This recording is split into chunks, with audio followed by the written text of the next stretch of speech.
manusia itu sama. Manusia itu masih mulia ayam. Nuwun sewu ya. Kita bedanya manusia dengan ayam itu apa? Bedanya manusia nek mati jenenge siji mayit ngono tok. Tapi nek ayam nek mati jenenge akeh kok. Ayam crispy, ayam apa? Penyet, ayam bakar, ayam panggang, ayam apa? Ayam geprek. Berarti mulya nek wis padha mati niki mulya ayam apa mulya apa? Kalau nggak ada iman, naudzubillah min. Karena itu kita harus berusaha menjaga iman itu adalah anugerah yang luar biasa, tidak ada yang melebihi kenikmatan berupa iman. Karena itulah ketika kita menerima satu persoalan, imbangkanlah dengan nikmat yang terbesar yang Allah berikan kepada kita yang namanya iman itu. Amin Allahumma amin. Tugas kita apa? Menjaga iman ini tetap utuh, bahkan bisa bertambah. Dengan apa? Dengan takwa. Inilah. Yang kedua, kita bersyukur karena kita dijadikan oleh Allah sebagai umat Rasul Sallallahu Alaihi Wasallam. Ini sebagai umat yang besar pula. Karena umat-umat terdahulu ketika diceritain, dikasih cerita sama nabinya, kalau besok akhir zaman Allah akan mengutus nabi dengan sifatnya seperti ini. Orang-orang dulu umat-umat terdahulu sama berpikir, ya Allah kenapa kok nggak kau jadikan aku sebagai umat Rasul Sallallahu Alaihi Wasallam. Sedangkan kita yang lahir tidak pernah angen-angen, nggak pernah mikir, itu lahir kita sudah menjadi umat Kanjeng Nabi. Umat Kanjeng Nabi kenapa? Karena Kanjeng Nabi itu satu-satunya Nabi yang oleh ngopeni yang umatnya bukan hanya di dunia saja, bahkan sampai besok di akhirat. Nabi Adam misalnya ketika kiamat diceritakan di dalam hadis itu, orang seluruh umat manusia mencari Nabi Adam. Apa dikatakan? Nafsi, aku dia salah, dia rawani aku. Nunggu Nabi Nuh yang ngono sampai kepada Nabi Muhammad Sallallahu Alaihi Wasallam. Karena Nabi lah satu-satunya Nabi yang akan mengawal umatnya sampai besok di Yaumal Hisab. Kalau kita bangga menjadi umatnya Kanjeng Nabi. Bahkan di dalam satu hadis dikatakan suatu saat Kanjeng Nabi pernah duduk-duduk bersama sahabat itu terus ngelangen.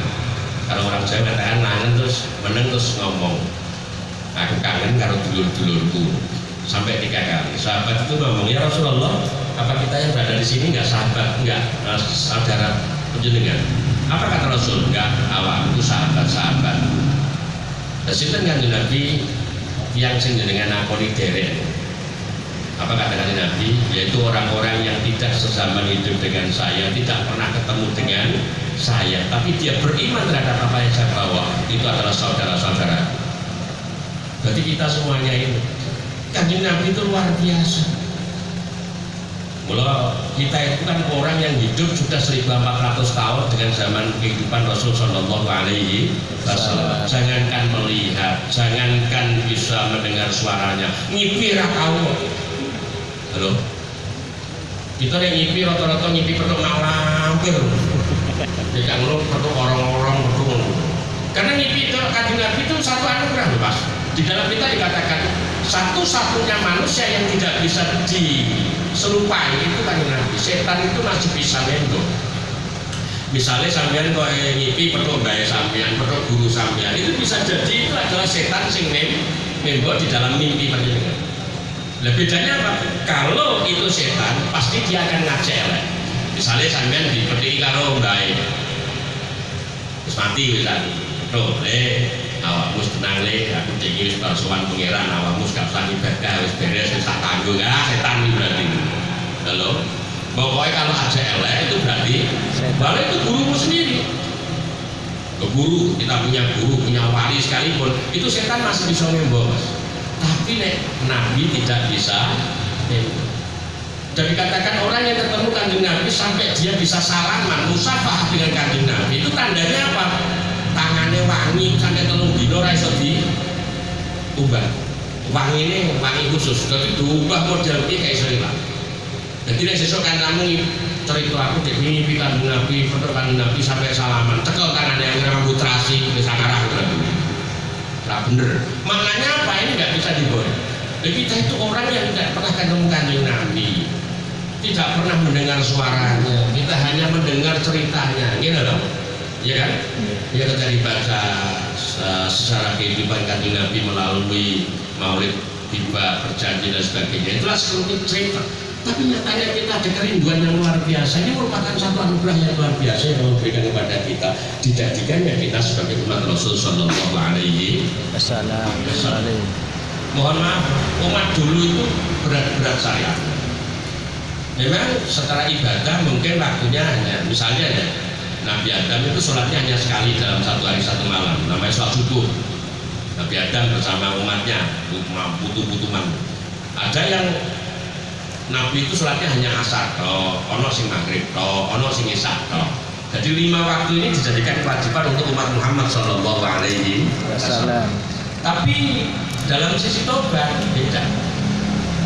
Orang dulu itu ada syariatnya Nabi dulu itu tobatnya itu berat. Ketika melakukan satu dosa besar, itu tobatnya nggak cukup dengan hanya istighfar, nggak. Dia harus menyesali dan bunuh diri.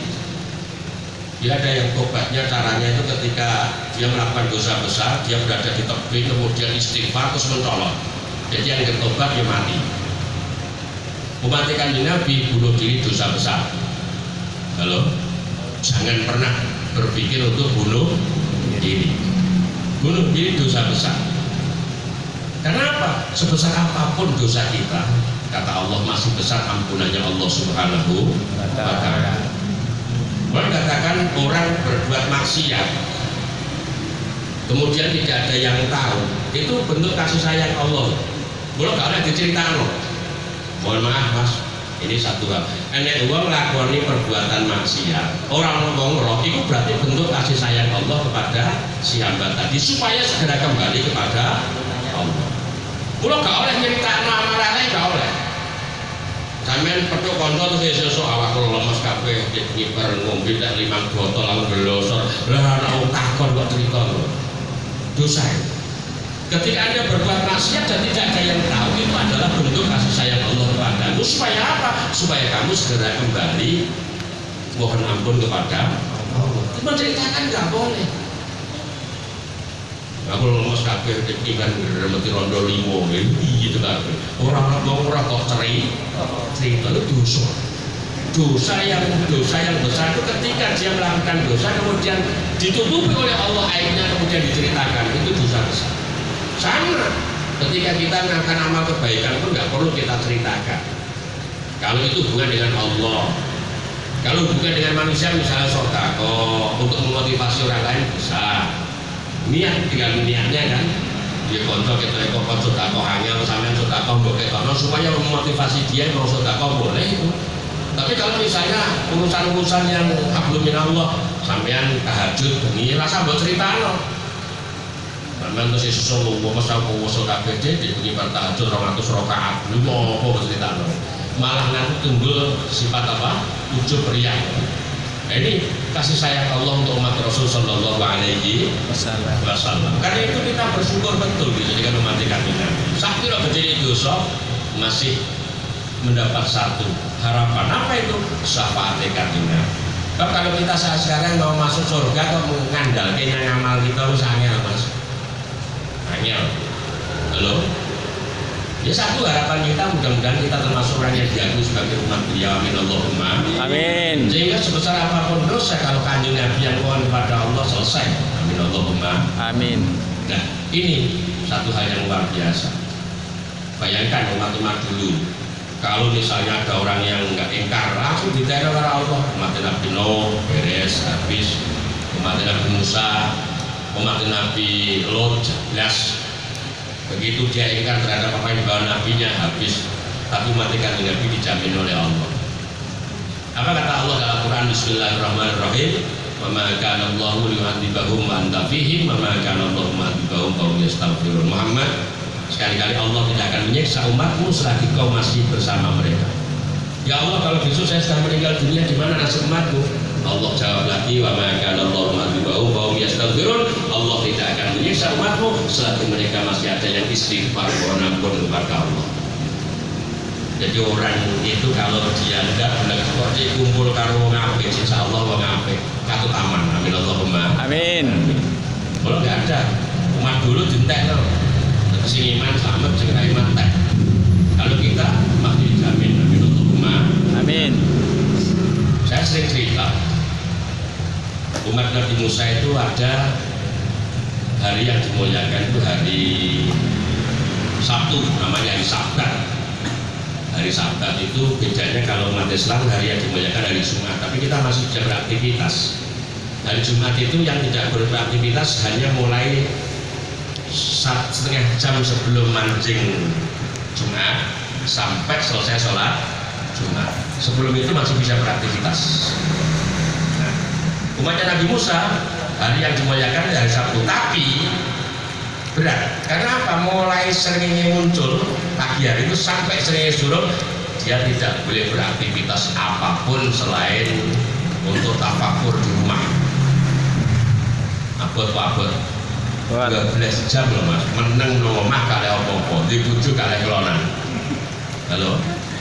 Umat Nabi Jumat masih bebas, Anda pagi hari mau beraktivitas apapun boleh, asal aktivitas apapun jangan melebihi jam 11. Katakanlah kalau adzan zuhur itu jam setengah 12, kalau bisa setelah aktivitas kita itu berhenti dia di jam 11. Nanti setelah selesai Jumat kita aktivitas lagi. Karena apa? Orang yang beraktivitas, laki-laki yang beraktivitas sampai nabrak adzan zuhur di Jumat, maka seluruh keberkahannya dihilangkan oleh Allah Subhanahu wa Ta'ala. Ini di gawe nganten atau apa mungkin di kampung itu silahkan dikasih satu edukasi. Karena memang keberkahan itu yang kita cari. Saya itu sering mendapat undangan ngantenan santri. Dan kenapa hari Jumat Gus niki sampun dipun hitung kedah dinten Jumat ya wis kan wong Jawa biasanya kan apa-apa nganggo apa hitungan. Sampai saya pernah ngaji ngantenan itu sampai ape omahe wong maju hidup dalan ngene iki lho mesine kok medhun kok motor blok itu langsung mlebu omah kan ya kena ora malah kan lewat petane omah kok. Jadi merusuk-rusuk nang ngene apa lare omah sampai jebol apa jenenge jebol gubyok petane omah. Tak takoni kenapa dan opo digane kudu lakune kaya tanda alah repot men yo. Ya memang gitu loh mas, hitungan itu adalah hasil ilmu titen. Kayak lagi ya, orang Jawa itu punya ilmu namanya ilmu titen. Titeni biasane nek wong lanang lahir dina iki pasaran iki nek kawin karo wong putri sing lahir dina iki pasaran iki biasane pegatan. Biasane lho. Itu ilmu titen namanya itu. Biasane akan mendung tapi apa mesti kan enggak kan? Nah maknanya di sini ada, jadi dia pun menggunakan itu. Contoh ya Pak Kiai Langitan ada santri mau kawin. Siapa jenenge bojomu niki Pak Kiai? Jenengmu sapa iki? Kiai mlebet. Begitu saya keluar lagi bilang, "Sok nek nambah nikahan ya tambahin jenengmu ya Ahmad ya." Aku diceritani, aku iki suwane Pak Kiai Gus. Jenengku kan nambah Ahmad tapi nikahan kan nambah Ahmad. Saya gitu, oh ternyata kalau dia itu nyuwun saya menggunakan nama asli ditambah dengan nama istrinya itu dihitung temu sakmene itu elek, tapi tambahin Ahmad jadi apa? Itu namanya ada ilmu titen tetap bisa disiasati.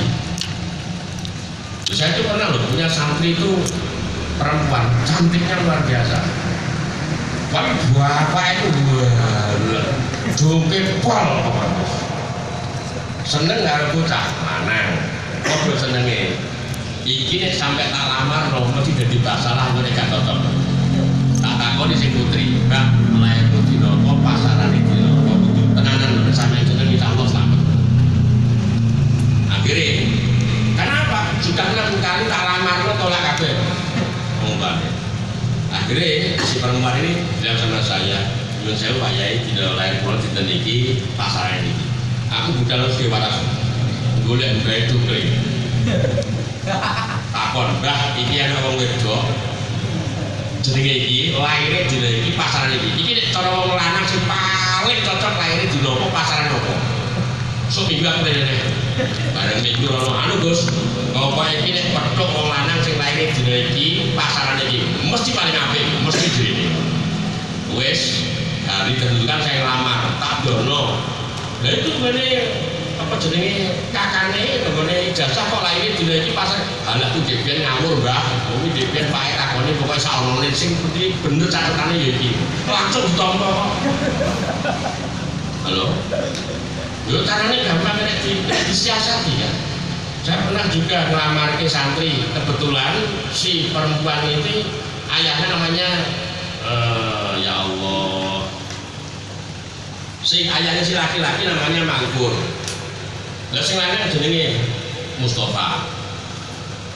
Nah begitu ngelamar ceket namanya siapa? Mangkur. Wah, padha enge. Kita tambahi boten iki jeneng asline Ahmad Mustafa Ahmad Mangkur wah. Mosok nggih. Begitu pulang besok Mbak bisa takon sampean takon jenenge mesti takon pertama jenenge sapa jenenge Ahmad Mangkur ya oke tenang. Begitu si keluarga perempuan datang ke keluarga laki-laki pertama yang tanyakan apa nama orangnya siapa Ahmad Mangkur beres tambah dadah. Nah, ini ilmu titen maknanya kita masih bisa mensiasati ya Allah sama Mbah Yai Maimun Sarang itu dawuh ilmu titenone ya cung ya santri ini. Wong iku angger nyekel angger April, bulan April kok nyekel duit. Kira-kira ya. Angger April kok nyekel duit sampai entek bulan April. Insyaallah akeh-akeh. Nggo mulai Mei, Juni, Juli, Agustus, September, Oktober sampai Maret iki uripe entek. Bakal nyekel duit terus. Kula hati-hati sesuk riyo pas April lho. Pokoknya itu dulu buh 200.000, buh 300 itu sing pacaran paku. Ojo sampai apa? Paglongan. Dan sampai kablongan, tenang. Dan saya itu kalau ini ya titen ono, manane ilmu titen enggak ada dalile, Mas. Karena dalile ora ana mbok boleh dalile kalau. Tapi karena hasil daripada uang biasanya titen. Rata-rata ukuran panen itu kan April di Indonesia. Jadi mulanya apa? April itu saya tuh punya uang 1.100.000 wis tak taleni tak bendeli serale tak paham sampai itu habis bulan. Jadi nyempet pengen tuku mie yang mahal. Nah ini tolong ini bisa dititeni. Gak ada dalilnya tapi bisa dibuktikan. Karena apa? Ini hasil istiadat. Cara wong dek biyene angen titen. Nah ilmu titen.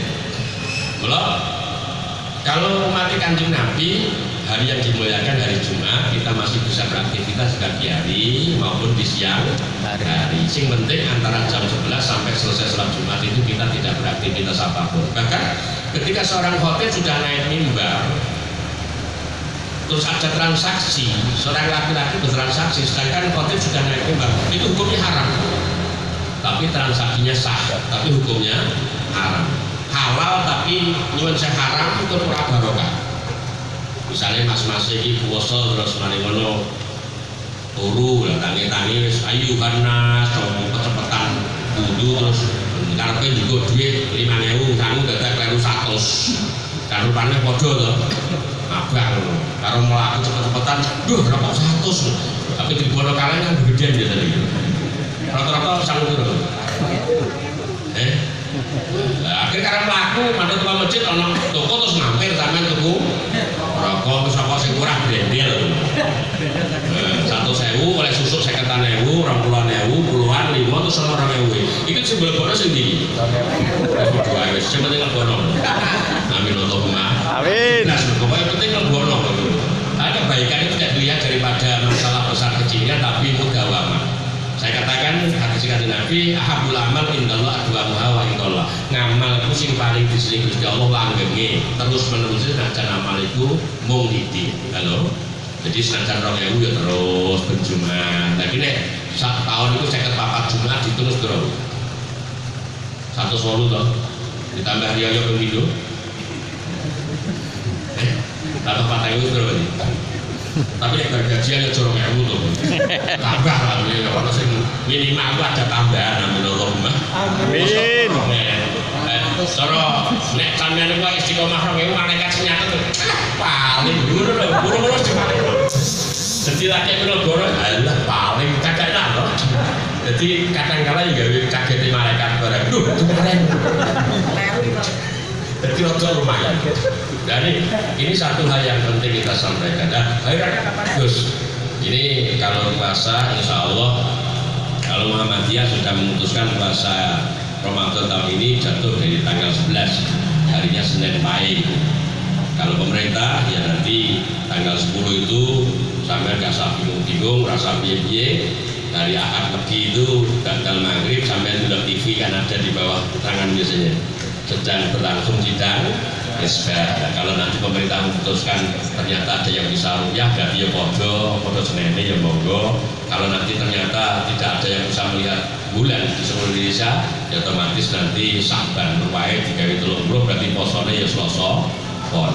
Kalau beda seperti ini terus gimana? Saya tanya sama jamaah, Gus kalau besok hari puasanya beda, pemerintah itu hari Selasa misalnya, terus ada yang mengatakan Senin. Gus saya ikut yang mana? Aki malah sing Selasa, Senin tahu ngopi cek kan? Tapi nek riaya aku malah sing ada. Tapi nek kosan malah sing. Lha kok salah kan dia kuwi sing karena apa? Halo.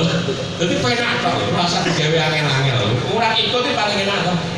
Kan itu paling enak. Jadi untuk umat Nabi Musa hari yang dimuliakan hari Sabtu, tapi tadi tidak boleh beraktivitas. Ada satu kisah mas, dulu itu Nabi Musa itu ada umatnya yang berdomisili pinggir laut, pekerjaannya nelayan, jadi angger Ahad, Senin, Selasa, Rabu, Kamis, Jumat ke laut. Kalau Sabtu berhenti, dia buat rumah di pinggir pantai itu, rumah tingkat-tingkat itu. Tapi anehnya ikannya itu kalau hari Sabtu ngerti nih gak diboleh podo minggir. Podo apa? Minggir. Jadi wong kebetulan tapi rawani. Akhirnya ana wong sing wani ngene. Dosa iku iso ditobati. Lebih kanca, sesuatu tuan iwak emetone ayo disegani. Lah setu larangan. Alah dosa kena ditobati kok. Akhirnya dapat orang 3 dari oleh uwak iki. Warung maghrib duduk kok sak desa iki dina Setu kok jane iwak iki larangan iki. Tenang wae rasa kakek cocok. Dosa kena tobati. Akhirnya saya ngeluarin sisa Setu kalau medun bisa. Mulai akhirnya dikatakan 2/3 daripada penduduk desa itu katakan 9.000 itu yang 6.000 nyemplung laut di hari Sabtu. Langsung Allah murka, sabda ya Allah kuno kirodatan khosiin dan diketek kabeh. Iya nih loh. Berarti kok melanggar ya bulanan langsung dari ketek keluar dari laut punya buntut, duwe bulu, suaranya entek. Mematikan di Nabi aman kok memerat Jumatan dari ketek kan ngakeh kok ketek. Nanti boleh. Umum gak Jumatan metro dari ketek ngakeh lho. Untuk kita mati Kanjeng, berarti masih ditahan. Berarti dosa kaya apa iso ditobati selama malam yulogir sebelum nyawa teko kanggo rokan. Asal kita masih tobat. Karena itulah kematian itu di apa? Disimpan karo Allah. Jangankan kok kita, jangankan kiai. Malaikat Israel sendiri sih bagian jabut nyawa itu nggak tahu loh mas. Dia itu hanya menerima langsung perintah Allah, kai langsung jabut, itu karo. Sampai suatu saat malaikat zaman Nabi Sulaiman itu maturnya Allah, ya Allah kok kula niku pun jadi saderenge jauh sebelumnya sehingga makin kula niki saged siap-siap. Oh nek ngono ya wis tandani kaya jabut ya kae. Lah tapi ndak butuh nang Irak kono. Padahal wong ijik nang Palestina. Dika kok jabut nang Irak. Padahal jabut jam 12 awan. Lah perjalanan Palestina Irak zaman semono itu minimal 15 hari 15 malam. Nggo jalan sing paling cepet malaikat ngelundas deh. Nah, ternyata orang ini jam 9 pagi itu dikasih bingung hatinya matur Nabi Sulaiman, ya Nabiullah saya tuh bingung pengen metu kayu di negara ini, lo pengen numpak kendaraan dengan apa kendaraannya angin. Jadi tutupan angin persis jam 12 sampai di Irak situ jatuh nyaman. Baru terus gak boleh protes malaikat Israel.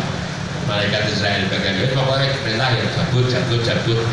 Lo pujiannya kayak malaikat Israel ngintang-ngintang gitu. Ini kan temennya nunggu perintahnya Gusti Allah. Saya belum tentu sing tuwek terus mati, belum tentu kadang bayi-bayi sing mati ya kayak kok. Mulai aku bantah wong rokokan itu marahi mati ya nyatanya bayi-bayi rumah sakit rokokan yang mati ya kayak aku. Rokok itu urusannya orang masalah kesehatan, masalah apa? Ya masalah pemborosan boleh jadi ya. Tapi aku yang rokok ora tau tuku kok.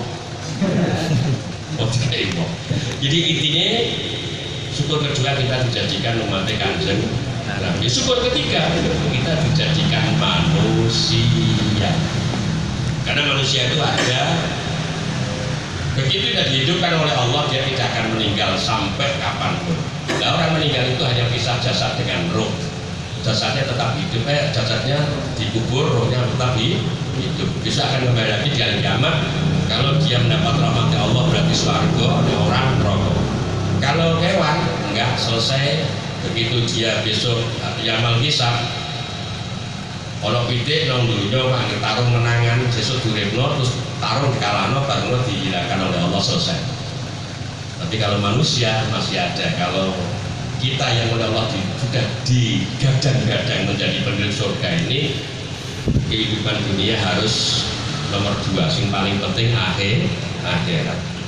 Karena itulah cari dunia sebanyak mungkin, tapi ingat setelah itu jadikanlah sebagai sarana untuk menggapai kebahagiaan akhirat.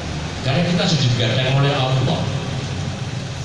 Jangan sekali-kali mesti gadang-gadang kok malah disepelekan. Silahkan cari dunia sebanyak mungkin. Setelah dapat, jadikanlah sebanyak mungkin jalan kita untuk memperkuat keimanan kita, untuk mempertahankan iman kita sampai besok sowan di hadapan Allah Subhanahu wa taala, besok yaumul qiyamah. Amin Allahumma amin. Yang terakhir adalah nikmat yang termasuk besar adalah nikmat sehat. Amin Allahumma amin. Sebagai sehat kabeh.